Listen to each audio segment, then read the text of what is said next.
Hello and welcome to this week's Facebook Live. Apologies that it is at the slightly later time of 1 o'clock. Going forwards, I do aim to try to do these at 12 o'clock on a Friday so that there's a regular time. But this morning I have been in school as part of my role as a school governor. And it's really interesting because I've been thinking so much this week about how and why I'm passionate about family mediation. And with children, I think you can so easily see that when they're passionate and interested in something, they're engaged. And if they're not, then they wouldn't be quite so happy, and they don't hide how they feel about things, particularly young children. And I certainly see that in my children, particularly if there's some homework that they're not particularly interested in. And I think it's really helped me to kind of be able to articulate a bit more about my passion for family mediation. And I think one of the reasons that I'm so passionate about family mediation is very simply because I've seen how it works. And in the blog post that I've done this week that you can check out via my website, I talk about the benefits of family mediation because that's why I'm passionate, essentially, because I can see what benefits there are. And I think for me, I know how passionate I am about family mediation because I've seen such a change in myself in the way that I work. And that's why I can really relate to children learning, because my background was that I worked as a solicitor specialising in divorce and family separation. And I did that for around 11 years before I set up LKW Family Mediation in 2013. And towards the end of that time, I really wasn't feeling particularly passionate about my role as a lawyer. And when it came to learning and doing training, I think I got to the point where I was actually a bit apathetic about learning and things like that, because I had maybe reached saturation point in the work that I was doing. And one of the biggest changes that I notice now in doing family mediation is that I have such a desire to learn, because the more things that I learn, the more I can then pass on to clients so that I can then help them and give them tools to help them manage their separation in the most amicable and constructive way. And that's why I spend a lot of my time reading books, talking to other professionals, attending training, attending workshops, attending meetings where there are professionals working with couples who separate, so that I can learn from their experiences and what they do. And it's one of the reasons I've been particularly keen to start developing my training courses this year for other professionals, is because I really believe that we all learn from each other. And just as I've learned from other professionals who work with couples who separate so much, I want to pass that back on to other people. And part of my work is supporting and mentoring other mediators. And I love that part of my work because it means I'm helping to develop and to pass on skills to new mediators, but also because I learn from other mediators. You know, I can remember one of the mediators that I mentor sharing something that she'd done in a mediation, and I remember thinking, that's brilliant, I could use that. And it's very much about learning and developing skills. And I very much see the role of a family mediator as having this toolbox of things. And the bigger your toolbox, the more likely you are to be able to find the right tool to help the clients that are in the room with you at that moment. So that's why I'm really passionate about learning and about developing the skills that I have.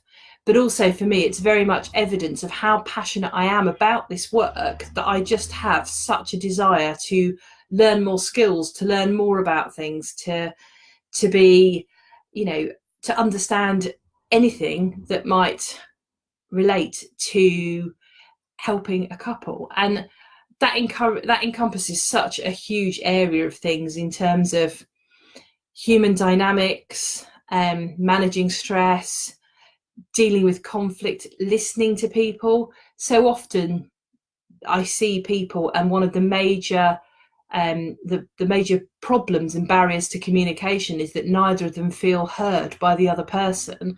And listening is such a big skill.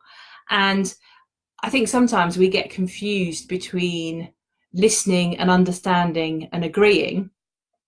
And my view is that it's really important to listen to people and to ensure that you've really understood and heard what someone's saying. Because so often we listen to reply. We listen and we take in as much information as we need to be able to then explain how we feel about something. And part of unraveling difficulties around communication is being curious to really understand what the other person is saying and to really tap into their perspective to see what it is that's driving them. What are they concerned about? What are their priorities? What's the issue that's really working them up at the moment? What's causing that? And that is not the same at all about trying to agree with somebody's point of view. It's perfectly possible to completely understand what someone's saying, but to disagree with it. And that's okay. I think sometimes people get concerned about disagreeing with people. It's something that can make people quite anxious that if they really hear what another person's saying, aren't they going to be agreeing with them? You know, aren't they somehow acquiescing to their point of view? And I really don't think that's the case. I think there's just a real power in trying to understand another person's point of view and helping that person to really ensure that they are feeling heard. And that's a really big part of why family mediation works, I think. It's bringing people into that space where they can hear each other and they can understand where each other are coming from. And I've seen couples in mediation who have started to talk about issues that are cropping up as they separate. And often that triggers an awful lot of things from their relationship. And I must stress the focus of family mediation is very much to focus on the future and on the solution and on what happens next rather than what has happened up until this point. But it is very difficult not to bring up things that have happened before this point because everything forms part of patterns of who people are, how people have dealt with things. You know, everyone has their own attitudes to parenting, to money, to lots of different things that interplay. So sometimes it is necessary as part of family mediation to try and unpick a bit how people feel about things so that you can try and work out a common strategy going forwards. And, you know, I think there's an analogy that I was taught on a course once that bringing people together in family mediation is like making a cake together. And if Tom wants to make a chocolate cake and Ella wants to make a Victoria sponge, the cake that they will make together based on the ingredients and the skill that they each have may not be either of those things, but they may make a lemon drizzle cake together that they can both live with, even though it's not their favourite cake, but it's something they can both take away. So I hope the lunchtime cake meta kind of works to illustrate the point. I've seen couples in mediation, and very often relationships break down because there has been a breakdown in communication. And that can be something that's happened relatively recently. There was some kind of problem or issue and that caused one or both parties to shut down. But it can also be the case that there has been little communication about certain issues during the entire course of what is potentially a long relationship. Money is something that immediately springs to my mind, that sometimes people haven't talked very much about money. Maybe they've kept their money separate from each other and they've each done what they think is right with their money and made their own decisions. Or even where money's been used together, there's not really been that much discussion. It's just always been applied for bills and very little else has been discussed. So when you come in to talking about what happens next with money, both parties can sometimes have quite a lot of, I'll use the word baggage because I think it's a term people understand. I don't necessarily think it's the best term, but that's the word I'm using today. From the relationship, there's baggage from the relationship about, well, one person may think the other person hasn't been terribly responsible about money.